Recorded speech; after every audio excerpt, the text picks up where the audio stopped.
And now he's being investigated by the Department of Justice because the special counsel, under the special counsel regulations, reports still to the Department of Justice, not an independent counsel. So he's being investigated for taking the action that the Attorney General and Deputy Attorney General recommended him to take by the agency who recommended the termination. So that's the constitutional threshold question here. That's why, as I said, no investigation. What's the question? I mean, you stated some facts. First of all, you've now said that he is being investigated after saying that you didn't. No. You just said, he's sir, not being investigated. you just said that he's being investigated. Exchanges like that one on Sunday morning talk shows have transformed Donald Trump's personal attorney, Jay Sekulow, from Fox News fixture to a bona fide star in the reality show that is the Trump presidency. Over the years, Sekulow built a media empire that fights for conservative causes. But according to The Guardian, the businesses are bankrolled in part by Sekulow's Christian charity, CASE, showed for Christian Advocates Serving Evangelism, and its affiliate, the American Center for Law and Justice, which doled out more than $60 million to Sekulow, members of his family, and their businesses. Both groups are now under scrutiny by the Attorneys General of North Carolina and New York. MSNBC reached out to Sekulow for comment, but we did not hear back. But a spokesman for Sekulow told The Guardian the financial arrangements between the ACLJ, CASE, and all related entities are regularly reviewed by outside independent compensation experts and have been determined to be reasonable. Joining me now are Charlie Pierce, writer-at-large for Esquire magazine, and Frank Schaeffer, author of the book Why I Am an Atheist Who Believes in God. Thank you guys both for being here. Charlie, I'm going to start with you, though.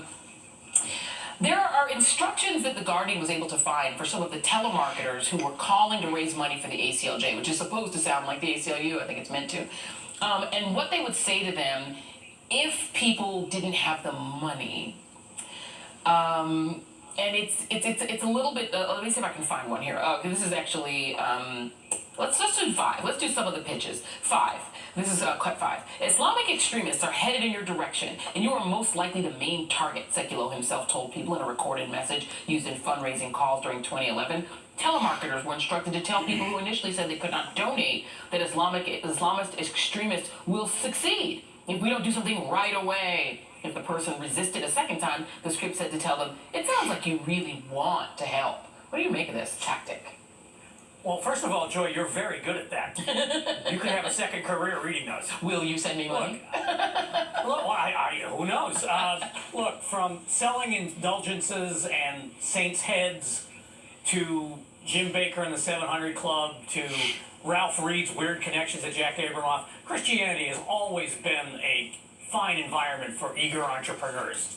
But this bunch, I mean, that's a lot of dough they're talking about. Yeah. And they seem to be pitching themselves at the elderly and the terrified, or the terrified elderly. And that I find not exactly consonant with the Gospels. Not quite what Jesus preached. Frank Schaeffer, you come from this world, and I'm wondering why this is so effective. I mean, you think about the fact that these are people making exorbitant sums of money. Let's just look at some of the family members. Mr. Sekulow's brother Gary, the COO and CFO of CASE, $2.6 million for him.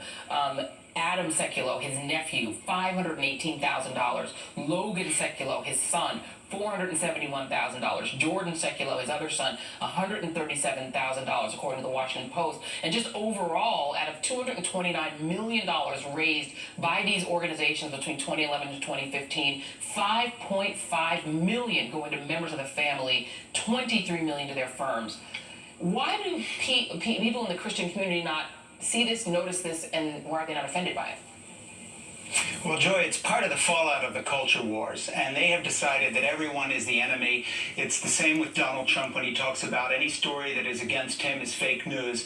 They assume that when they hear things like this, somehow this is the liberal media again saying things that are not true. They have built a system around themselves to guarantee only seeing one point of view. You have to understand, my father, Francis Schaeffer, was one of the founders of the religious right, and I met with Pat Robertson back in the day when Jay Sekulow was just sort of a kid hanging around. He had recently converted from Judaism to Christianity, and he saw an opportunity to join this band of grifters, these folks who are essentially con artists. And it just amazes me, some 30 years later, now that I've long been out of the movement, as you know, to see how these kind of people find each other. I mean, look, would you go figure? Pat Robertson's sidekick, who started a bunch of legal foundations to essentially con evangelicals into sending money so he could save America from liberals, now is the defense counsel for this con artist president who either is selling you bad steaks or a non-university university. It's just stunning how these guys belong together.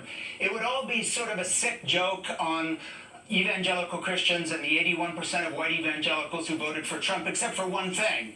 It shows such bad judgment on the part of this idiot president of ours that once again, you really have to say, do you know who you just hired? Yeah. Was it someone you saw on Fox for 2 minutes and liked because he was kissing up to you? Or do you know that he is just another Ralph Reid con man, Donald Trump type himself? He's like you, Donald. He's as much of a con man as you. Get yourself a real lawyer. And it's interesting because there are a lot of similarities. I mean, you had Donald Trump, the brilliant work in the Washington Post of David Fairholdt uncovering the sort of scammy nature of some of the Trump charities. A Legal Times article in 2005 revealed that in 2001, one of Sekulow's nonprofit organizations paid $2.3+ million to purchase 2 homes that were used primarily by Sekulow and his wife. The same nonprofit also subsidized a 3rd home that he uses in North Carolina. And meanwhile, they were telling people, the telemarketers were telling people that Sekulow actually works for people for free.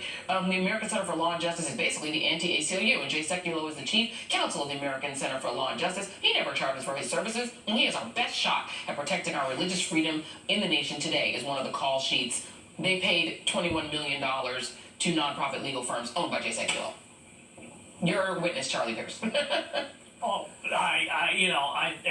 as I said, I think, what American television Christianity needs is a reformation. It needs some stick-swinging prophets to go in there and explain to these people that you have moved far beyond your original mission. If you want to sell aluminum siding to people, go sell aluminum siding to people. But don't sell the gospel like it's swampland in Florida. Yeah, and I mean, Frank, you've also seen Jay Sekulow and others, and he in particular, delve into the Seth Rich conspiracy theory, doubting Russia hacked our election. So he's getting into the politics of it too. Is there a way to break the evangelical community from this, sort of right-wing kind of world where whatever somebody like a Jay Sekulow says to them, they will buy it and they will keep voting for the Donald Trumps? Well, back in the day, Joy, when my dad was really, along with Sierra Coop, who became Ronald Reagan's Surgeon General, and me, who produced a series of films called Whatever Happened to the Human Race that essentially started the evangelical anti-abortion movement, we were concerned with real issues back in those days. But like that proverbial frog that slowly gets boiled to death as you turn it up 1 degree an hour, the evangelicals have gone from being concerned with saving babies, and I'm not talking now about the pro-life issue as an issue, but just as an example, to being concerned with carrying out the Koch brothers' agenda on energy policy, because that's part of the big business that has taken over the Republican Party. Look, I have handwritten note from Ronald Reagan lamenting my father's death. I knew the Bush family. I used to stay with Jack Kemp in Washington. And whatever you used to say about Ronald Reagan or Bush Sr. or Jack Kemp, they were idealists in their own way. They were true politicians, statesmen. I disagree with a lot of the politics now as I look back, but these were not con artists who were starting nepotistic family businesses, whether it's called Trump or Jay Sekulow's ripoff of evangelicals, or Pat Robertson, who himself has become a billionaire with all his garbage on television talking about stopping hurricanes and all the rest. What he's really been doing is building an empire that wound up even owning mining interests in apartheid South Africa at one point. So you got to understand, these folks are grifters. Get it through your head. Donald Trump is a grifter, and he is in bed with other grifters. The Trump children would understand the Sekulow children perfectly as Ivanka goes off and gets a Chinese patent on her product so she can sell them in China when no one else can get them. These folks are grifters. Forget politics. Yeah. Ronald Reagan would hate this whole crew. Richard Nixon would hate this whole crew. They are taking the Republican brand and destroying it. And as someone who knew leading Republicans in the 1980s, and though I consider myself a liberal now and will vote Democrat, the fact is I come from that background, and these guys would be unrecognizable to those people. Yeah. Frank Schaeffer, I'm going to have you come back. Thank you very much. And Charlie Pierce will come back in a little bit. Thank you both very much. Up